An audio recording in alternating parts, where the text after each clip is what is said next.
Hi guys! Welcome sa Kitchen ni Roda for today's video. Magluluto po tayo ngayon ng ginatahang tulingan. Na-crave po kasi ako sa tulingan. So ang ginawa ko po, after ko pong mag-work, nilibot ko po yung buong palengke para makakita lang po ako ng tulingan. Kasi nga po hapon na, buti naman po at siniswerte ako. Doon sa suki ko, meron pa po siyang tulingan na tinda. So, ang kilo po ng tulingan is 180. Bumili po ako ng halagang 200. So, ang gagawin ko po ngayon, gagathan ko po.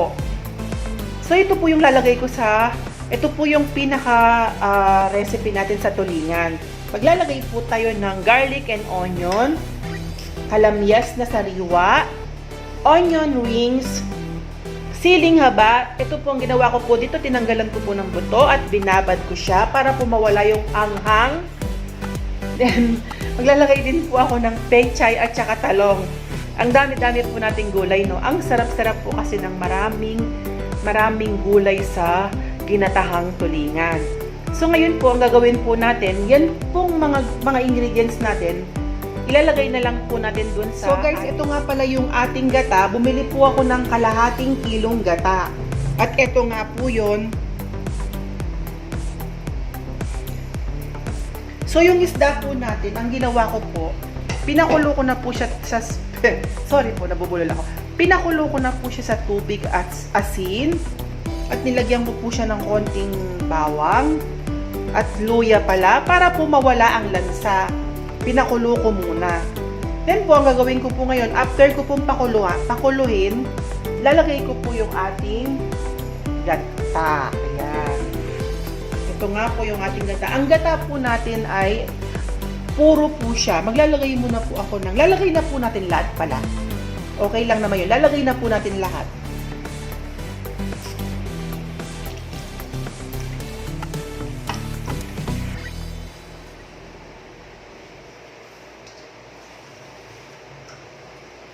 Then, naglagay po ako ng konting tubig dito po sa pinaglagyan natin ng gata. Ito nga po. At ibubuhos po natin. Kasi po, puro naman po ang gata natin. Okay lang po yan. May lasa pa po yan.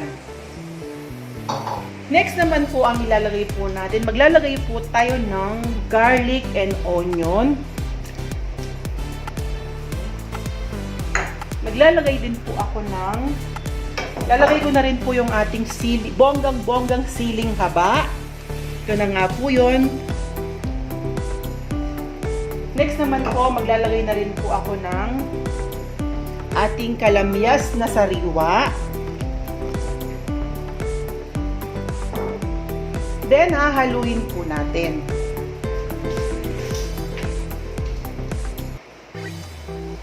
I-distribute natin guys yung mga ingredients na nilagay natin.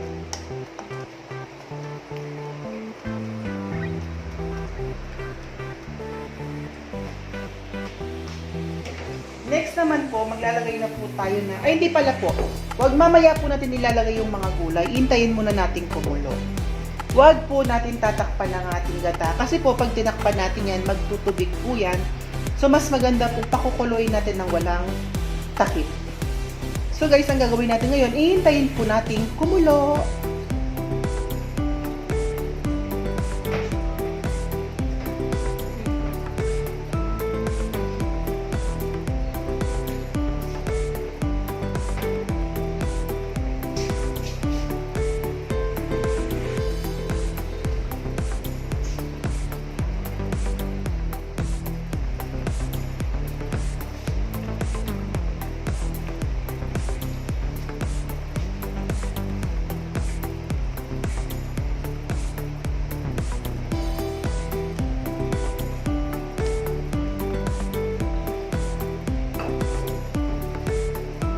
Maglalagay po ako ng salt.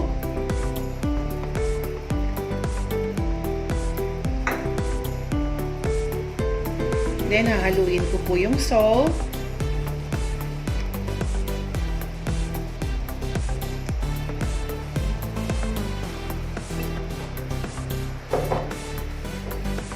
Next naman po, ilalagay ko na rin po yung ating spring onion.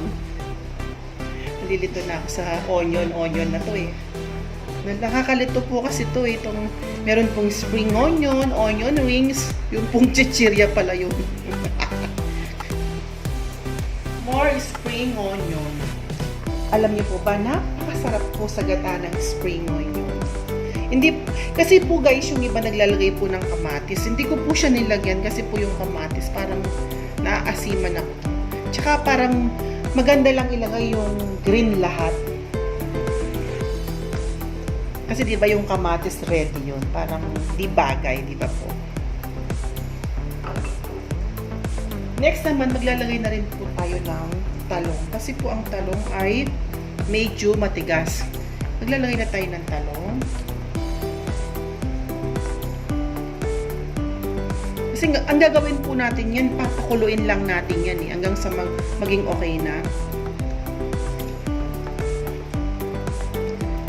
Since ang ano ba, para pong pinalalambot na lang natin yung mga nilagay nating ingredients, yung mga gulay natin. Kasi po yung isda natin, okay naman na ipakulo ko na sa tubig. Kasi po kaya ako pinapakulo muna sa tubig para po mawala muna ang lasa bago natin lagyan ng gata.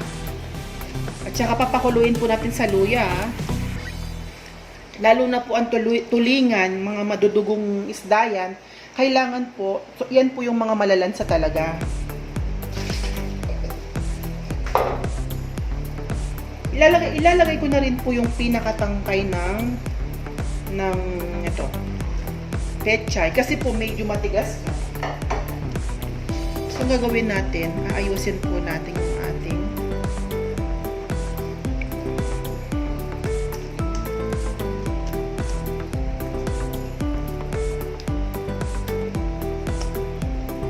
So guys, ang gagawin natin, hihintayin lang natin lumambot ang mga gulay natin.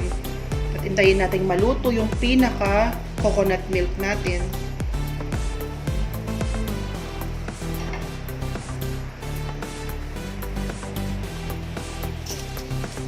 So guys, kumukulo na po yung ating coconut milk. Ngayon po gagawin natin, babalik pa rin po natin yung mga gulay natin. Babalik ta rin po natin yung mga gulay natin.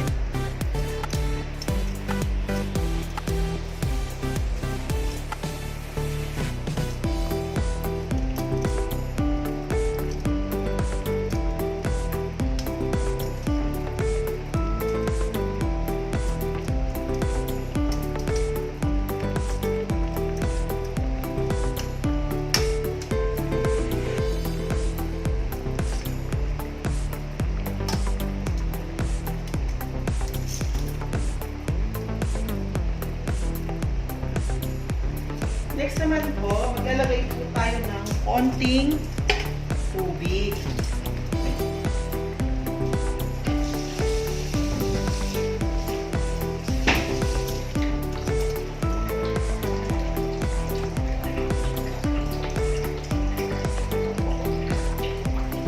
Konti lang po ang ilalagay nating tubig.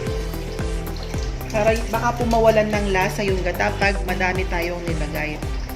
Kaya ko lang po siya nilalagyan ng tubig, baka po masunog po sa pinaka ilalim.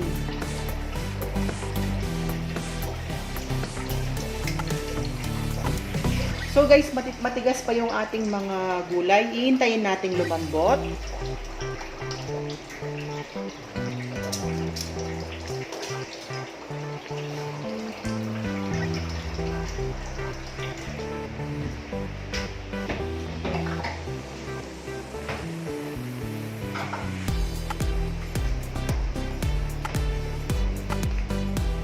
So guys, maglalagay po ako ng sugar. Kasi po kaya naglagay ako ng sugar, napaalat po. Hindi po ako magiging plastic, magpapakatotoo po ako. Napaalat po. Kasi po kanina pinakulo ko yung tulingan, nilagyan ko na ng asin. Then nilagyan ko po uli, kaya napaalat. Ang tendency po, naglagay po ako ng tubig at saka konting sugar. Mas okay po na lalagyan natin ng konting sugar yung gata natin para po lalong lumabas yung linamnam. Next po, titikman po natin. Yan guys. Medyo naka-move on tayo ng konti. Bali po nawala na po yung pagkahalat niya. Kasi nilagyan ko siya ng konting tubig at nilagyan ko siya ng konting sugar. Next naman ang ilalagay na tayo ng yung pinakaano ng pechay. Pinakadahon po ng pechay, ilalagay na ito na nga po siya. Kasi yung talong natin malambot na po siya eh. Ngayon naman yung pinakadahon.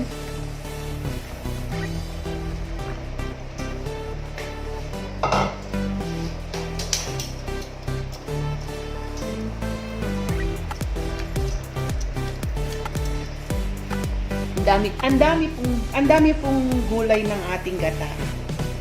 Masarap po kasi ang gulay sa gata.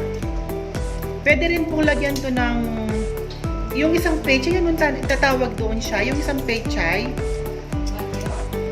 Hindi. Yung isa spinach ba yun? Ay, hindi. Tawag doon sa pechay na yun. Yung matapa, yung green.